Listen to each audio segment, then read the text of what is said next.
পরনে কালো খয়েরি রঙের শাড়ি, মাথার চুলগুলো আলগা করে ছেড়ে দেওয়া, চোখে কাজল, মুখে হাসি, ব্যাকগ্রাউন্ডে বাজছে হিন্দি গান।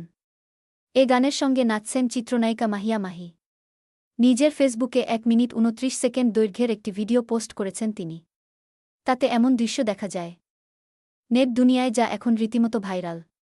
মাহি ভিডিওটির ক্যাপশনে লিখেছেন, এভাবেই নেচে নেচে ফটোশ্যুট করি আমি।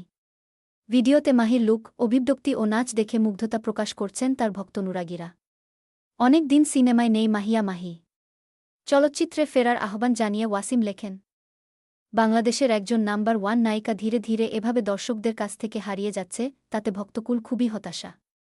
নতুনভাবে নতুন সিনেমাতে ঝলক দেখতে চান দর্শক। মাহি এ মন্তব্যের জবাব দেননি, তবে একটি গণমাধ্যমকে মাহিয়া মাহি বলেন, আমি ব্যস্ত অভিনেত্রী হতে চাই না।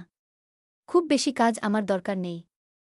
ভারতে যেমন পুষ্পা, কেজিএফ, কালকিয়ের জন্য একজন আল্লু অর্জুন, একজন প্রভাস যেমন বছরের পর বছর অপেক্ষা করে, তেমনি আমি অপেক্ষা করতে চাই। মানুষ যেন আমাকে ব্যস্ত অভিনেত্রীর তকমা না দেয়, তারা যেন